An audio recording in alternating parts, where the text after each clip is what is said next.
A lot of people do not break when they see your tears. They break when they can no longer reach you. That is the hard truth. When you cried, when you explained, when you stayed up late trying to make them understand what they were doing to your heart, you probably believed your pain would wake them up. You thought your honesty would make them softer. You thought if they could just feel the weight of your sadness, they would stop being careless. They would finally understand your value. But in many unhealthy dynamics, your tears did not create fear of losing you. They created comfort. Your tears told them you were still emotionally there, still attached, still available, still willing to give them access to your heart even while they mishandled it. That is why they could stay strangely calm while you were breaking in front of them. Your absence changes that completely. Your absence is not just silence. It is the removal of access. It is the moment they realize they can no longer lean on your attention, your softness, your consistency, or your emotional presence whenever it suits them. Your tears said, "I still care." Your absence says you no longer get unlimited access to that care. And for many people, that lands much deeper than the pain they watched you carry in front of them. Not because absence is cruel, but because absence removes the comfort they quietly built around your emotional availability. If you clicked on this, then somewhere inside, you already know what this feels like. You gave them honesty, you gave them patience, you gave them more chances than they probably deserved. You explained what should have been obvious. You tried to be understood by someone who benefited from keeping you confused. And while you were hurting in plain sight, they still seemed calm, casual, almost untouched. Then one day, something in you changed. Maybe you got tired. Maybe your body simply could not handle another round of hoping, waiting, and overthinking. So you pulled your energy back. You stopped explaining. You stopped chasing. You stopped making your pain visible to them. And suddenly, the energy shifted. Now they were watching. Now they were wondering. Now your silence was bothering them in a way your tears never seemed to. That is what this script is about. It is about why your absence often hurts them more than your tears ever did, why some people only feel your value when your energy is no longer available, how the brain reacts when access is removed, and why this whole pattern matters so much if you are tired of being the one who always feels everything first and gets valued last. This is not about revenge. It is not about manipulation. It is about truth, self-respect, and understanding why your over-explaining often protects them from the full consequences of losing you. Why tears do not always create value. One of the hardest things to accept is that pain does not automatically make people value you more. Most people want to believe the opposite. They want to believe that if someone really sees how much they are hurting, then that person will wake up and finally do the right thing. But that only happens when the other person is emotionally mature enough to receive your pain with empathy, responsibility, and humility. A lot of people are not. Some people feel guilty for a few minutes when they see you cry, and then they go right back to the same behavior. Some people feel defensive, some feel irritated, some feel pressured, some feel emotionally cornered and respond by becoming even colder. And some people, even if they would never admit it, feel reassured by your tears because your tears prove something important to them. They still matter in your emotional world. They still have access. They can still affect you. They are still central. That is why tears can fail to create real consequences. It is not because your tears are weak. It is not because your heart was wrong for caring deeply.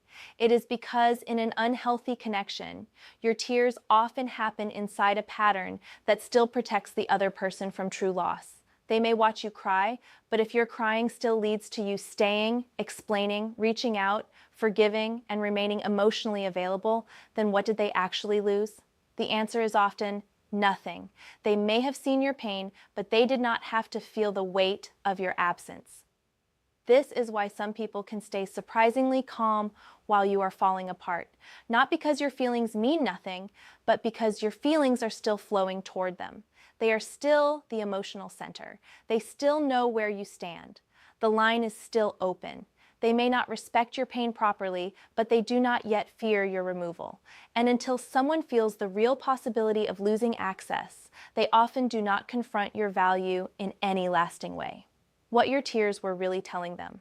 This part matters because maybe no one has ever explained it clearly enough. You probably thought your tears were saying, "Please understand me." You thought they were saying, "This matters to me." You thought they were saying, "I love you enough to be honest about how much this hurts." Emotionally, all of that is true. But psychologically, especially inside an unhealthy push-pull dynamic, your tears often communicated something else to the other person's nervous system. They communicated that you were still there. They communicated that they still had emotional access to you. They communicated that no matter how distant, unclear, or inconsistent they became, your energy was still moving toward them. Your pain, as real as it was, still revolved around them. They were still the center of your inner world. And if someone has quietly grown comfortable being the center of your emotional life, your tears do not remove that comfort. In some cases, they reinforce it. That is why visible pain can be taken for granted in the wrong hands. The other person may not be thinking this in a cold, calculated way, but their nervous system is still learning something from the pattern. It is learning, even when this person hurts, they stay. Even when I pull away, they move closer. Even when I become unavailable, their emotional line remains open. That is powerful information. And if they become too comfortable with it, your pain stops disrupting the relationship dynamic. It becomes part of it. That is why your tears often did not shake them. They happened within a pattern where they still felt emotionally safe. They could still assume your care, your availability, your devotion. And once someone feels safe in your attachment, they can stay remarkably calm while you are carrying all the emotional weight. Why absence speaks a language they cannot ignore. Absence is different because it says something your tears never could. It says the access is no longer guaranteed. It says the emotional line is no longer active in the same way. It says the version of you that kept showing up no matter what has stepped back. And the human mind reacts much more intensely to withdrawn access than it does to visible pain. Your tears kept the emotional line open. Your absence closes it. That is why absence hits differently. It is not just that you stop texting or stop explaining. It is that you stop feeding the pattern. You stop cushioning the consequences of their behavior. You stop proving again and again that they can be inconsistent and still keep your emotional loyalty. And when that happens, something changes inside their system. They no longer feel the same safety. They no longer know with certainty that you are still there in the old way. Now there is space. Now there is a gap. Now there is uncertainty. And the mind hates uncertainty. That is the key. As long as they were certain of your attachment, they did not have to confront your absence. They did not have to feel your weight as something that could truly be removed. But when you step back for real, not as a tactic but as a boundary, they lose the emotional predictability they had quietly built around you. That is why absence often reaches places your tears never did. It forces them to sit with the possibility that what they took for granted is no longer there to be taken. How the brain learns to take you for granted. The brain is constantly learning through repetition. It notices patterns whether people are aware of it or not. It learns what behavior leads to what outcome. If every time they pulled away, you moved closer, then their brain learned something. If every time they went quiet, you flooded the space with emotion, then their nervous system learned something. If every time they became cold, you became warmer, then the pattern became clear. Distance brought them more effort from you. Ambiguity brought them your loyalty. Inconsistency brought them your patience. Their withdrawal brought your devotion. Once that pattern gets repeated enough times, your overgiving stops feeling special.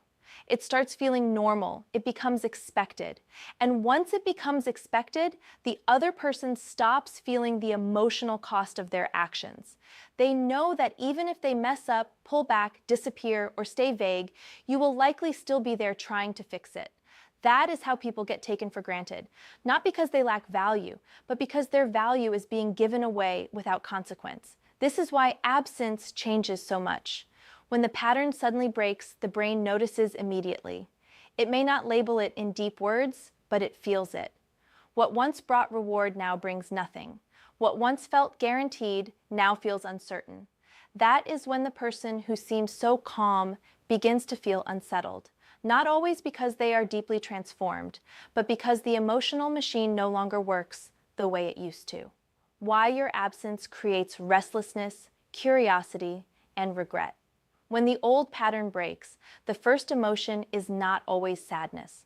Often it is confusing, then irritation, then curiosity, then restlessness, then sometimes regret. At first, they may tell themselves it is nothing. They may assume you are just busy. They may act like they do not care, but over time, small moments start adding up. They notice you did not view the story they expected you to see. They notice you did not send the usual message. They notice your energy is missing from the places where it always used to be. And because the old emotional rhythm is gone, the mind starts searching for an explanation. That is where curiosity begins. Why are they so quiet? Did they move on? Are they done for real? Did I take them too lightly? And sometimes underneath those questions, there is something heavier. Did I lose someone who was actually good to me?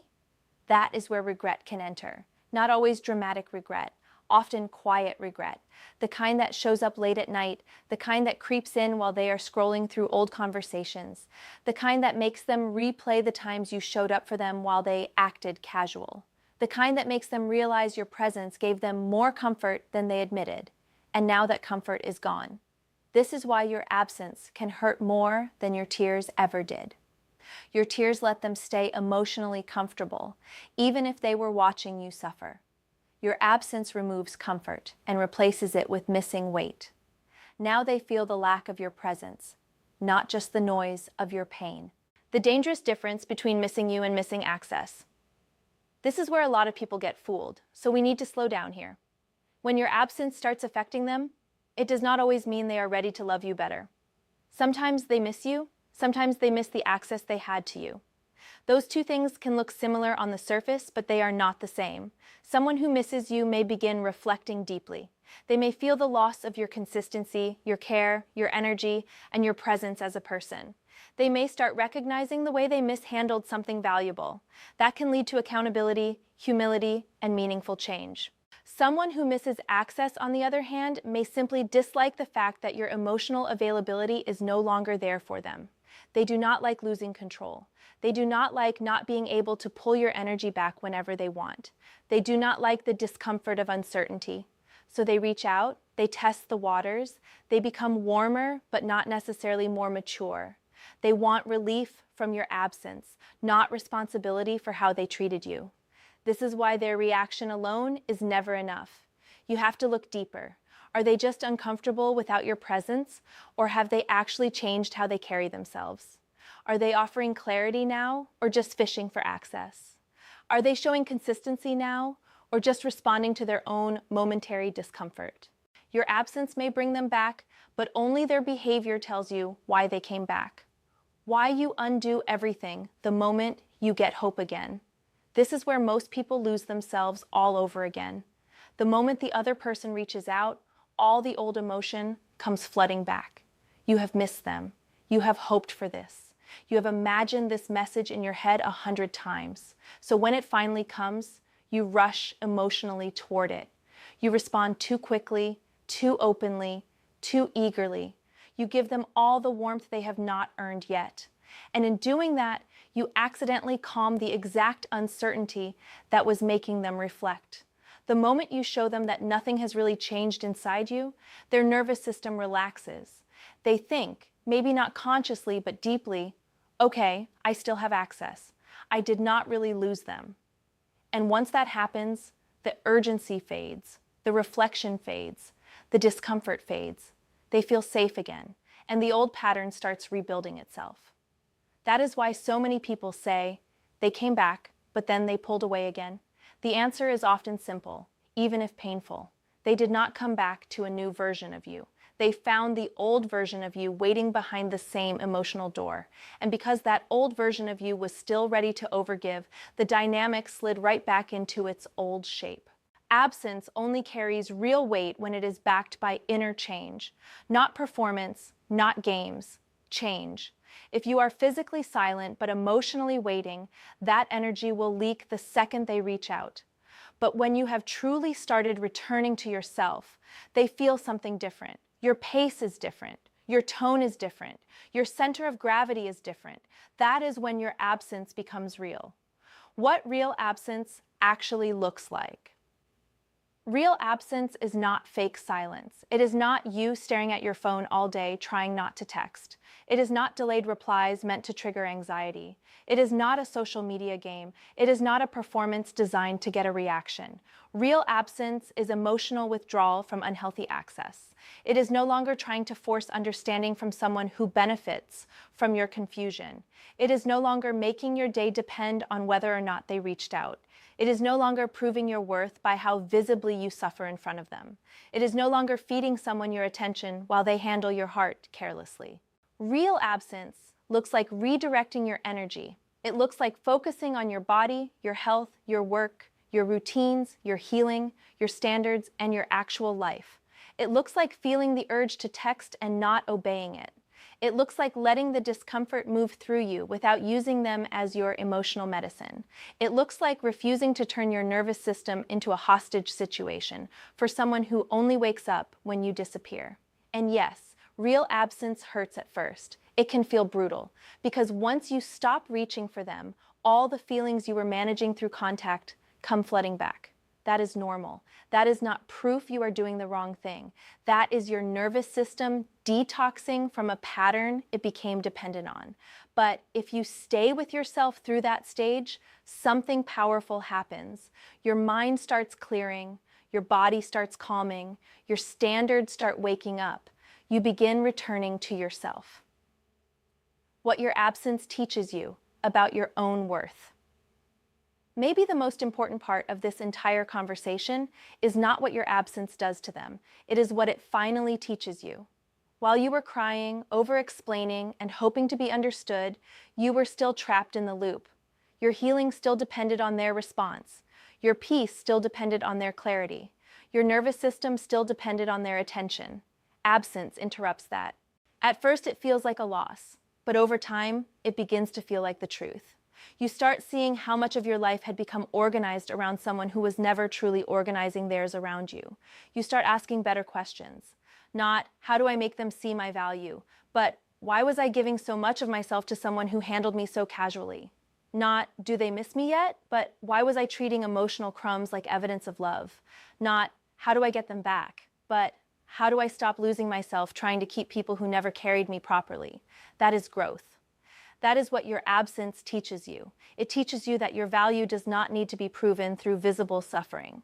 It teaches you that being deeply emotional does not mean being endlessly available.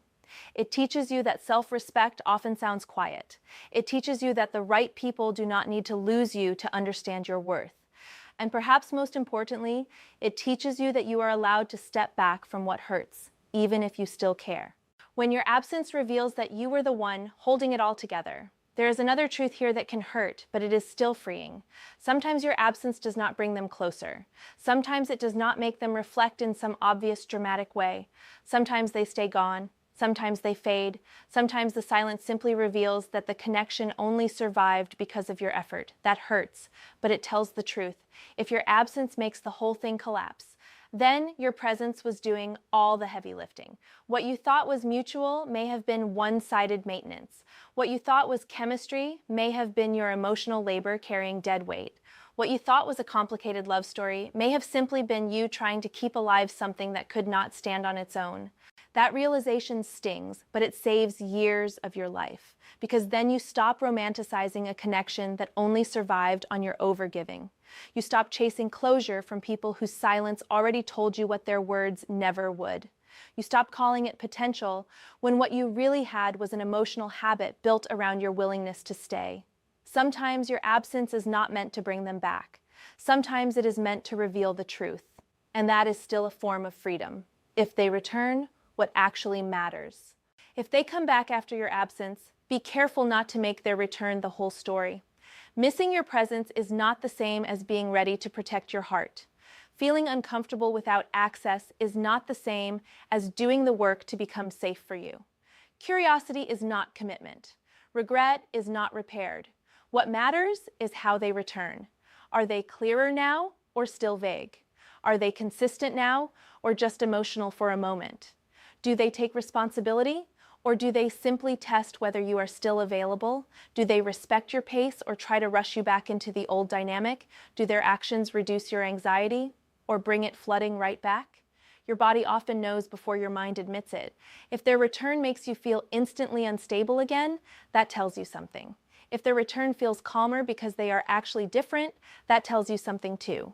But you cannot use their presence as proof that everything is okay now. You have to look at the pattern, you have to look at the pace, you have to look at whether they are now offering what they once withheld. Absence can reopen the door, but it cannot do the healing for either of you. Final reminder, your absence is not revenge, it is self-respect. So let's bring this all the way home. Your absence hurts them more than your tears ever did because your tears still proved your attachment, while your absence forces them to face your removal. Your tears kept the emotional line open. Your absence closes it. Your tears often fit inside the old pattern. Your absence breaks the pattern. Your tears may have shown your love, but your absence shows your limit. And limits speak in a language many people only respect once they become real. But the deepest point is not to make them suffer. It is to stop making yourself suffer in ways that change nothing. That is the shift. You are allowed to stop over-explaining. You are allowed to step back from people who only value access after it is removed. You are allowed to protect your nervous system from a relationship dynamic that only wakes up when you disappear. You are allowed to let your absence do what your tears never could. Tell the truth. If this gave language to something you have been carrying, hold on to that truth. Let it settle inside you. Let it teach you. And remember this before you go. Your tears were never weak. They were proof that you cared. But your absence is proof that you finally care about yourself too. And that is where the whole story begins to change.